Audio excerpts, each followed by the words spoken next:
सुप्रभात बच्चों, मैं नीमा आपके हिंदी की अध्यापिका। बच्चों, कल हमने पाठ पढ़ा था विविधता में एकता, पाठ 7। तो हमने उसका फर्स्ट पार्ट पढ़ा था। आज हम पढ़ेंगे सेकंड पार्ट, वेशभूषा। यहाँ तक हमने पढ़ दिया था कि जलवायु की विविधता के कारण जो है अनेकता है ना, विविधता है। जलवायु में विविधता के कारण जो भारत का उत्तरी भाग है वो क्या है, कश्मीर का है, और जो दक्षिणी भाग है उसकी जलवायु अलग है। इस तरीके से हमने ये भी पढ़ा था कि थार जो मरुभूमि है वो भी क्या है, विविधता का, और चेरापूंजी दोनों ही। थार मरुस्थल में क्या होता है, सबसे ज़्यादा गर्मी पड़ती है, और चेरापूंजी में सबसे ज़्यादा वर्षा होती है। इसलिए दोनों में क्या है, विविधता है। किस रूप से, जलवायु रूप से। अब देखते हैं वेशभूषा और खान पान के क्षेत्र में भी विविधता के दर्शन होते हैं। ये भेद प्रत्यक्ष हैं। ठंडे पहाड़ी क्षेत्रों में पूरे वर्ष गर्म कपड़े पहनने पड़ते हैं, जबकि समुद्र तटीय क्षेत्रों में एक ही प्रकार के कपड़ों से काम चलाया जाता है। दक्षिण भारत के राज्यों में लुंगी पहनकर रहते हैं। सारे देश में खान पान का एक ही तरीका नहीं चलाया जा सकता। उदाहरण के लिए, यदि हम रोटी और उड़द की दाल अथवा रोटी मांस को राष्ट्रीय भोजन बना दें तो पंजाब के लोग तो बड़े मजे में रहेंगे, पर बिहार और बंगाल के लोगों का बुरा हाल हो जाएगा। समुद्र तटीय राज्यों में चावल मछली मुख्य भोजन है। पोशाक और खान पान जलवायु और क्षेत्रता के अनुसार ही तय की जाती है। अब देखिए कि वेशभूषा और खान पान वो क्या है, क्षेत्रीय रूप की विविधता के कारण ही दर्शाया जाता है, या विविधता के दर्शन होते हैं। ठंडे प्रदेशों में क्या होता है, गर्म कपड़े पूरे वर्ष पहने जाते हैं, जबकि जो समुद्र तटीय क्षेत्र होते हैं वे क्या होते हैं, वो एक ही प्रकार के कपड़ों को पहन सकते हैं। दक्षिण भारत के राज्यों में क्या पहनते हैं, लोग लुंगी पहनते हैं। और सारे देश में जो है खान पान के तरीके भी अलग अलग होते हैं। उदाहरण के लिए, जैसे रोटी और उड़द की दाल को अथवा रोटी मांस को राष्ट्रीय भोजन बना दें, हम तो पंजाब के लोग को क्या हो जाएंगे, मजे हो जाएंगे। लेकिन जो बिहार और बंगाल के लोग हैं उनका तो बड़ा बुरा हाल हो जाएगा। समुद्र तटीय जो राज्य हैं उनका मुख्य भोजन क्या है, चावल और मछली है। इसी प्रकार जो है पोशाक और खान पान जो है जलवायु पर आधारित होती है और क्षेत्रता के अनुसार ही तय की जाती है। विविधता का एक अन्य प्रमुख लक्षण है भाषा। भारत में अनेक भाषाओं का प्रयोग किया जाता है। उत्तर भारत में हिंदी की प्रमुखता है, तो दक्षिण भारत में तमिल, तेलुगु, कन्नड़ और मलयालम का प्रयोग होता है। भारत में अंग्रेजी, संस्कृत, उर्दू, पंजाबी आदि भाषाएं भी काफ़ी लोगों द्वारा प्रयुक्त होते हैं। मातृभाषा, राष्ट्रभाषा, राजभाषा को लेकर भी विविध विचार हैं। भारत की राष्ट्रभाषा हिंदी है। दक्षिण भारत में कभी कभी हिंदी के विरोध में स्वर उठते हैं। भाषा भेद की समस्या हमारे राष्ट्रीय एकता में एक बड़ी बाधा है। अब देखिए क्या होता है कि भारत में जो भाषा की क्या है, भाषा का प्रयोग किया जाता है, वो भी जो है इसमें भी भाषा में भी क्या होती है, विविधता पाई जाती है। उत्तर भारत के लोग ज़्यादातर क्या बोलते हैं, हिंदी, और दक्षिण भारत के लोग तमिल, तेलुगु और कन्नड़ तथा मलयालम भाषा का प्रयोग करते हैं। भारत में अंग्रेजी, संस्कृत, उर्दू, पंजाबी आदि भाषाएं लोग जो है काफ़ी प्रयुक्त करते हैं, यानी काफ़ी लोग बोलते हैं। मातृभाषा, राष्ट्रभाषा और राजभाषा को लेकर भी विविध विचार हैं। और भारत की जो राष्ट्रभाषा है वो हिंदी है, और दक्षिण भारत में कभी कभी क्या करते हैं कि हिंदी के विरोध में जो है वो आवाज़ उठाते हैं कि हिंदी जो है वो राष्ट्रभाषा नहीं बनानी चाहिए, या हिंदी जो है उसके विरोध करते हैं, हिंदी का विरोध करते हैं। भाषा भेद की समस्या हमारी राष्ट्रीय एकता में क्या है, सबसे बड़ी बाधा है। सबसे बड़ी बाधा क्या है भारतीय राष्ट्रीय एकता में, भाषा।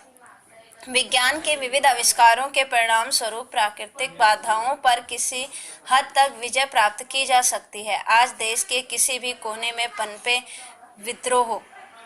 विद्रोह को सेना भेजकर दबा दिया जाता है। हाँ, भाषा भेद की समस्या जरा कठिन है। इसे प्रत्येक बालक को 3 भाषाओं का ज्ञान कराकर सुलझाया जा सकता है। इन 3 भाषाओं में एक भाषा दूसरे क्षेत्र की होनी चाहिए। सौभाग्य की बात तो यह है कि सरकार इस दिशा में प्रयत्नशील है। इसके सुखद परिणाम सामने आएंगे।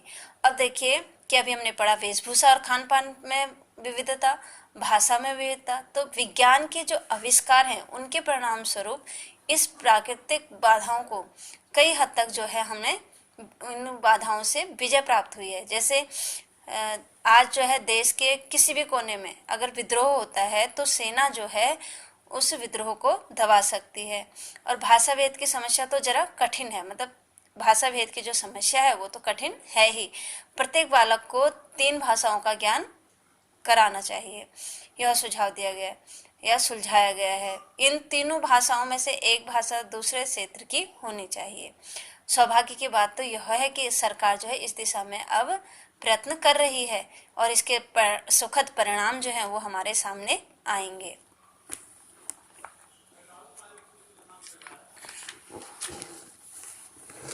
अब देखिए कि यहाँ क्या दिया है, एक पिक्चर दी है जिसमें कि विविधता दिखाई दे रही है कि हर धर्म के लोग यहाँ रहते हैं। हर धर्म के लोग का हर धर्म के लोगों का पहनावा भी अलग अलग है। तो इस प्रकार जो है विविधता होते हुए भी हमारा देश एकता में, या हमारा देश क्या है, एक है। अब एकता, अभी तक तो हमने विविधता की कहानी पूरी पढ़ ली, लेकिन अब हम एकता के बारे में पढ़ेंगे। देखिए, यह तो हुई विविधता की कहानी। अब हम देखेंगे कि इस विविधता के भीतर एकता कहाँ छिपी हुई है। ठीक है, यह ठीक है कि हम अनेक भाषाएं बोलते हैं, किंतु भिन्न भिन्न भाषाओं के भीतर बहने वाली जो भावधारा है वो तो एक ही है ना। जैसे हम अनेक भाषाएं बोलते हैं, कोई हिंदी बोलता है, कोई संस्कृत बोलता है, कोई मलयालम बोलता है, कोई तेलुगु बोलता है, लेकिन जो उसके भाव हैं वो तो एक ही हैं। संस्कृत सब भाषाओं को आपस में जोड़ती है। सभी भाषाओं की जो जननी है वो किसको माना गया, संस्कृत को। तो सभी भाषाओं को आपस में जोड़ने का काम कौन करती है, संस्कृत भाषा। सभी भाषाओं की रचनाओं में एक ही प्रकार के विचार और कथाएं हैं। जैसे रामायण महाभारत को लेकर भारत की प्रायः सभी भाषाओं के बीच जो है अद्भुत एकता मिलती है। जो रामायण और महाभारत जो कथाएं हैं उनको जो है हर भाषा में लिखा गया है, लेकिन जो उनके विचार हैं, जो उनमें विचार लिखे गए हैं वो तो एक ही हैं। तो एकता जो है, उनके विचारों की एकता जो है देश को बड़ी एकता प्रदान करती है। भारतीय दर्शन और साहित्य अनेक भाषाओं में लिखे जाने पर भी अंत में जाकर एक ही साबित होते हैं।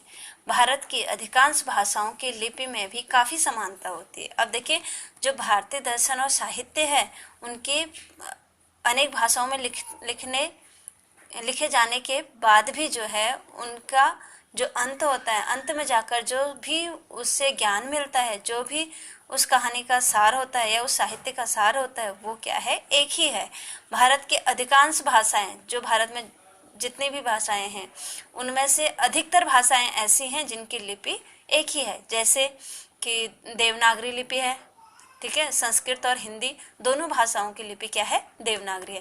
तो ऐसे अन्य भाषाएं भी हैं जिनकी क्या है, लिपि हिंदी है। तो अधिकांश भाषाओं की लिपि क्या है, हिंदी है। तो वो क्या करती है, एकता स्थापित करने में सहायक होती है। अब देखिए, हमारी एकता का दूसरा प्रमाण है उत्तर तथा दक्षिण। कहीं भी चले जाए आपको सभी जगह जो है एक ही संस्कृति के मंदिर दिखाई देंगे। एक ही तरह के आदमियों से मुलाकात होगी जो चंदन लगाते हैं, स्नान पूजा करते हैं, तीर्थ व्रत में विश्वास रखते हैं। भाषा की दीवार टूटते ही उत्तर भारत और दक्षिण भारतीयों के बीच कोई विशेष अंतर नहीं रह जाता है। भाषा की दीवार के आर पार बैठे हुए वे लोग एक हैं। अब देखिए, हमारी एकता का दूसरा प्रमाण, पहला प्रमाण क्या था कि अनेक भाषाएं होते हुए भी उनकी लिपि जो है एक है। अब दूसरा प्रमाण क्या है कि उत्तर और दक्षिण भारत जो है आपको सभी जगह एक ही संस्कृति के मंदिर जो है मिलेंगे। एक ही तरह के आदमियों से अगर आप मुलाकात करोगे तो क्या होगा कि सभी लोग जो हैं चंदन लगाए हुए हैं, स्नान पूजा करते हैं, तीर्थ व्रत करते हैं, उनमें विश्वास रखते हैं, और भाषा की दीवार जो है यहाँ पर टूट जाती है। क्योंकि भले ही भाषा अलग अलग हो, लेकिन सभी लोग स्नान पूजा, मंदिर में पूजा, ये सब तो करते हैं, या कहाँ, मस्जिदों में जाते हैं, और भाषा में केवल अंतर होता है। तो कह रहे हैं कि ये सब तो करते हैं, तो ये एक एकता है। तो भारत और भारतीयों और दक्षिण भारतीयों, उत्तर भारतीयों और दक्षिण भारतीयों के बीच विशेष अंतर होते हुए भी जो है भाषा की दीवार के आर पार वे एक ही हैं। भाषा की दीवार भले ही है, लेकिन उत्तर भारत में भी कुछ जो है हिंदू जाति के लोग हैं, वो मंदिरों में पूजा करते हैं, स्नान करते हैं, तीर्थ व्रत करते हैं, और दक्षिण भारत में भी ऐसे लोग हैं। तो यदि हम प्रत्येक देश पर अलग अलग विचार करें तो हमें पता चलता है कि प्रत्येक देश की एक निजी सांस्कृतिक विशेषता होती है, जो उस देश के प्रत्येक निवासी की चाल ढाल, बातचीत, विलायत, रहन सहन, खान पान, तौर तरीकों तथा और आदतों से में झलकती हैं। चीन से आने वाले व्यक्ति विलायत से आने वालों के बीच नहीं छिप सकते। भले ही अफ्रीका के लोग भी काले होते हैं, मगर वे भारतीयों के बीच नहीं खप सकते। क्या कह रहे हैं? यदि हम प्रत्येक देश के अलग अलग विचार करें, प्रत्येक देश पर विचार करें, तो हमें पता चलता है कि प्रत्येक देश की जो है अपनी अपनी संस्कृति होती है, जो उस देश के प्रत्येक निवासी की चाल ढाल और बातचीत, रहन सहन, खान पान, तौर तरीकों आदि आदतों के बारे में बताती है। जैसे चीन से आने वाला व्यक्ति जो है वो यानी विलायती है, विदेशी है, विदेश से आने वाला व्यक्ति है, उसके बीच विदेशियों के बीच वह या हमारे बीच वह नहीं छिप सकता, हम उसे अलग से पहचान लेंगे। भले ही वो अफ्रीका के लोग भी काले होते हैं, मगर भारतीयों के बीच नहीं खप सकते। जैसे कि अफ्रीका के लोग हैं और वो भारत में आते हैं, तो वो भारतीयों के बीच में भले ही वो काले हैं, लेकिन वो जो है भारतीयों के बीच अलग ही दिखते हैं। यही एक सांस्कृतिक एकता या शक्ति है जो भारत को एक रखे हुए है। तो यह क्या है? सांस्कृतिक एकता है कि जो हमारे भारत को एक रखे हुए, यानी विविधता होते हुए भी हम क्या हैं? एक हैं। तो यहाँ पर जो है हमारा पाठ ये समाप्त होता है। धन्यवाद।